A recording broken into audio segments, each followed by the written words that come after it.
Bismillahirrahmanirrahim. Start with the name of Allah, who is the most beneficent and the most merciful. Assalamu alaikum, dear students. How are you all? Hope you'll be fit and fine. Welcome to the new class. I am Safiya Blue, botany teacher from Hira Public Higher Secondary School, Sakkar. Today, in this video, we are going to start our chapter number 1 from your bio book, that is Homeostasis. In this chapter, we'll talk about physiological systems inside the living organisms. Well, in this video, we'll talk about homeostasis. It is the most important part of all because it is maintaining internal balancing inside us. Every day, our body is affected by many things. Have a glance.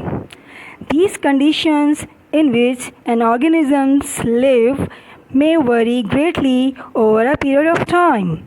Temperature, acidity, salts, water are some of the external factors to which an organism must adjust for survival. So, homeostasis is the way our body keeps balance. The term homeostasis is made up of two Greek words. Homeo means same, unchanging, and stasis means standing still. So it means to stay same. It is defined as a set of regulatory mechanisms which are involved in the maintaining an organism's internal environment. There are many mechanisms are working to maintain internal balancing. Homeostasis was firstly defined by Claude in 1926.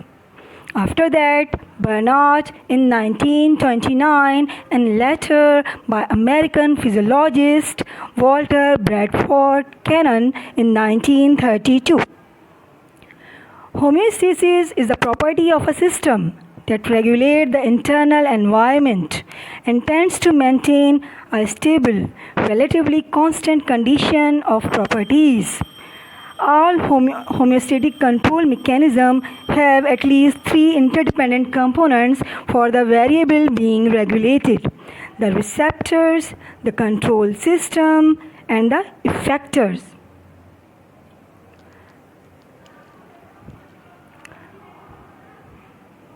Now,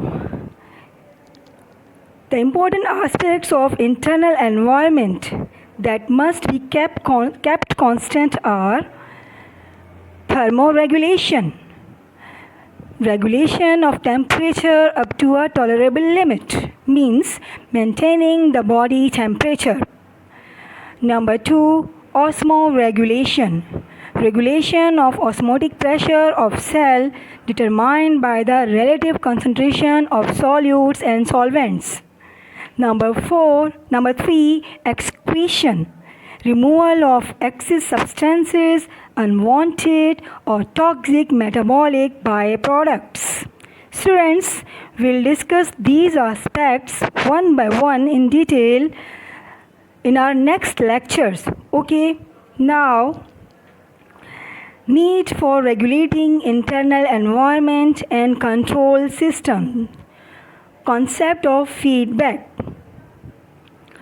So here a question arises that why it is necessary to maintain internal balancing inside us. If it cannot maintain the internal balance, if it will fail to maintain internal balance, every system inside our body will be disrupted. So need to care it very much. Okay.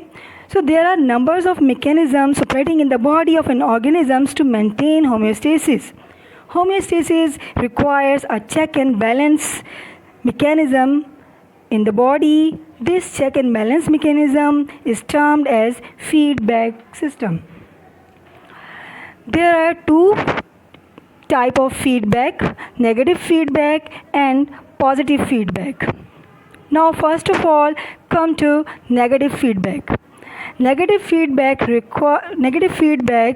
refers to opposite effect produced in relative relation to any change in the body fluid. For example, as a result of eating sweets or candies, the glucose level is raised in the blood. It triggers the mechanism in our body which decreases the body glucose back to normal limits. It means negative feedback negates any stimuli or any change. Now, positive feedback. Positive feedback refers to the series of similar effects produced.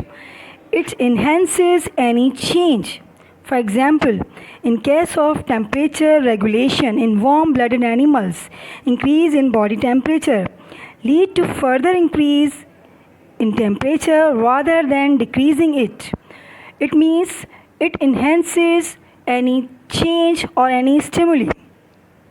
So students, to understand feedback system, let's take an example. In winter, there is a very cold nights. So we feel it, and which organ of our body detects cooling? That is our skin. Now, after detecting this cold weather, now skin send message to brain. Brain is a control center. Brain receives this message and gives feedback to muscles. And muscles generate shivering in response. After shivering, body become warm up and achieves normal temperature 97 to 98 Fahrenheit or 36 degree to 37. Now in next situation, in summer, we feel extreme hotness. Again, this high temperature is detected by our skin. Skin sends message to brain and brain ordered to sweat glands, and sweat glands produce sweat. Sweat is a water evaporating by our skin. After producing sweat, body become cool. Sweat produce cooling effect in the body. So brain is the control center.